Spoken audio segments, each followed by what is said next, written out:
even the Biden regime admits 8 million illegal alien invaders have come in the country since Biden took over. We calculate it's between 12 and 15 million.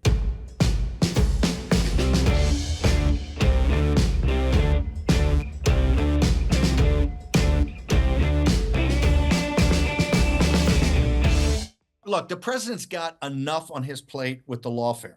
And the people around him did set up this meeting in Mar-a-Lago. It took about like 10 or 15 minutes. The president has been supportive of Johnson's, no doubt about it. We're of that, I would say, ultra MAGA wing of the Trump movement that detests Johnson. They think he sold out the country. And here's the reason. He promised over and over and over again, nothing would go forward until our southern border was secured. Folks should understand that even the Biden regime admits 8 million illegal alien invaders have come in the country since Biden took over. We calculate it's between 12 and 15 million. The Republican establishment promised nothing would go forward on Ukraine until that was secure. They just threw that away last week to make sure they could fall in with the arms industry, with the Uniparty, with the Silicon Valley and Wall Street, to all $61 billion to a regime over there that is 500,000 combat troops short. Well, no, Ukrainians didn't start, but the EU and NATO had a lot to do with this. Let's go back in time to the overthrowing of a pro-Putin, not good guy, but democratically elected government by Victoria Nuland, the State Department, and the party at Davos, Brussels, all of it. EU and NATO are up to their neck in this thing. And my point is, this is such a big deal. If the powers that be in Europe believe that Putin's going to come across the North German plain into Poland, into Germany, if he believes they're going to go into the Balkans, if they believe you're going to go into Finland and Scandinavia, then step up to the plate and start spending some money. Number one, only England, I think, and Poland come close to the 2% required at NATO. But more importantly, your own internal defenses are a disaster and a joke. No one of your intelligence services actually believe that Putin's going to go on offense here militarily.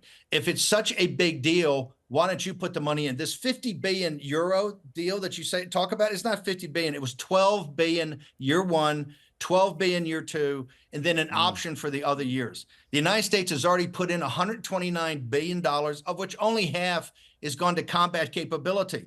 60% of it went to Zelensky and these oligarchs to go buy their yachts in Monaco and their dachas everywhere else. It's the most corrupt government in all of Europe. We don't support it. We adamantly don't support it, and we're calling for a forensic investigation to find out exactly where Zelensky and the rest of his corrupt cronies stole the money. I'm pretty sure they would disagree with you on that and say they were spending on arms. Do you think that Donald Trump... Harry, hang on for a second. The lead story in yesterday's Financial Times, which is not exactly a MAGA newspaper, the lead story in the Financial Times is the 10th largest taxpayer in all of Ukraine, which is some European that owns a company there, is talking about how they've threatened to take his company away unless he gives them 50% of the take of his company. It's not MAGA saying this. The Zelensky regime and Ukrainian politics is already ranked as the third most corrupt nation in all the earth and the most corrupt nation in Europe. That is outside parties saying that. There is empirical evidence that less than half of the American money we've given today, which is $129 billion, has gone to the battlefield. The rest has gone somewhere in the Ukrainian government, and I'm sure a lot of that was spiffed off the top by Zelensky and these corrupt oligarchs. These views, do you think that the future Trump administration would share and, would have an implication on future funding once Trump's got through the election? You say he's too busy now, but what's he going to do once he's in the White House? Harry, look no farther than J.D. Vance. J.D. Vance is one of the rising stars of the party. And you already should understand, this is a big bone of contention inside the Republican Party. J.D. Vance is a rising star. Senator Graham took him on Sunday, said he didn't know anything about it because he's put forward the math of the Ukraine war doesn't work. Our 60 billion is not going to get close to victory. They're going to come back just like in Afghanistan and Iraq. They're going to need another 40 billion, another 50 billion every year. That's what we want to stop. We just spent $7 trillion in Iraq in 20 years. We spent $2 trillion in Afghanistan in 20 years. The American people are tired of it. J.D. Vance is that type of rising star. Josh Hawley's that type of rising star of America First. But in the Republican Party, you still at least have a third that are hardcore neocon like Lindsey Graham. So this fight is far from over, and it will be a fight even in President Trump's second term. Indeed, the other great conflicts of our age seems to be almost spilling into the streets of the United States and of London, certainly. What are your views on the situation at Columbia University this week that's seen the pro-Gaza, anti-Israel spill into horrific scenes? And what do you reckon a future President Trump administration would do in regards to the Middle East situation? What you're seeing right now is what I call the DEI civil war. You're seeing the progressives in our country, the Sharia supremacists, because that's what this pro-Palestinian, and I'm on record saying the pro-Palestinian movement in America is the most anti-American movement I've ever seen in the streets of this country. And you see it at Columbia University. If you're a young Jewish student, or quite frankly, a MAGA Christian, if you walk across that campus, you will be attacked. It's a very dangerous. I have a team up there that just came from the Darien Gap and the border, and they're telling me that NYU last night and Columbia yesterday afternoon is more dangerous than the Darien Gap, is more dangerous than the cartel-controlled town of Juarez, Mexico. How has the country got into a state like that? How has that been allowed to happen? By the way, all the progressives, and particularly the progressive Jewish community, underwrote this for years. Remember, Columbia was taken over during BLM, George Floyd's anti-Trump. This has been building for years. And now this Sharia supremacism, and it's not going to back down. They control right now the Ivy League campuses. Columbia just announced today that for the rest of the year, courses can be taken online. So all the Jewish students won't be in the buildings. They'll be taking the courses online, by, I think, with many other conservative students too. So the jihadists, the Sharia supremacists, have won and have taken over at least Columbia. I think you're going to see many more Ivy League schools like this. I think NYU is going to go like this. The Democratic convention I think it's in August in Chicago, yeah. I believe right now on the same track will look like the exact images you saw in 1968 in Chicago.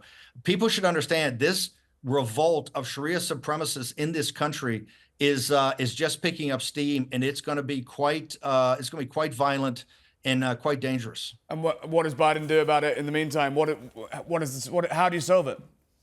But if Biden doesn't appease it, the way he solves it is he's going to try to get Netanyahu to back off going into Rafah and taking. There's 4 combat divisions of Muslim Brotherhood Hamas in the south. There's 2 combat divisions in Judea Samaria.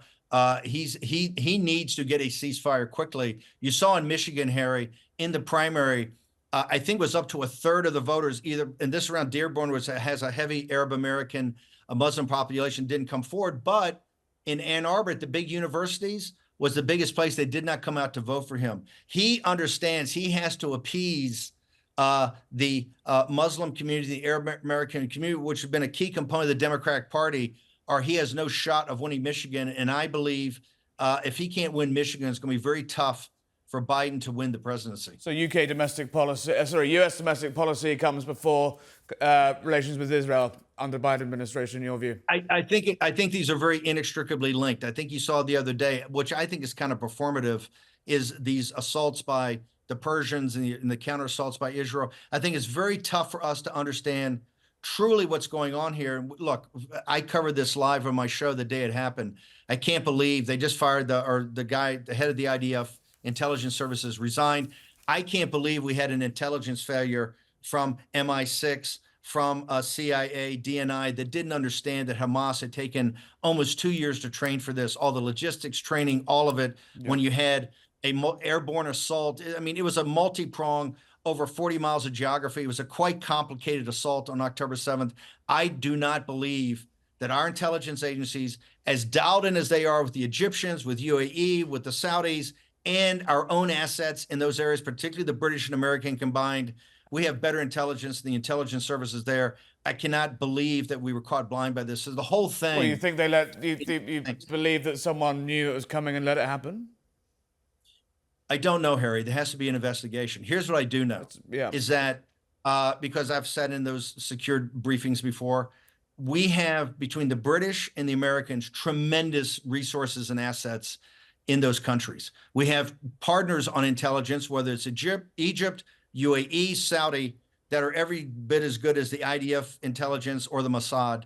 I can't believe that there was a failure of all of that, given the scale of the attack, given the sophistication of the attack, given the training that had to go on for years for the attack. I just don't believe that. I don't buy it. I need to see, and one guy resigning doesn't solve it for me. This is like a Pearl Harbor or like a 9/11. You have to get into this. And quite frankly, in the United States, everybody's looked the other way. There's been no real push for for the Yeah. intelligence failure on our side again in the Middle East, and it needs to happen. That's why I think there's a lot of ambivalence in the in America, including in the traditional evangelical right, which has always had Israel's back.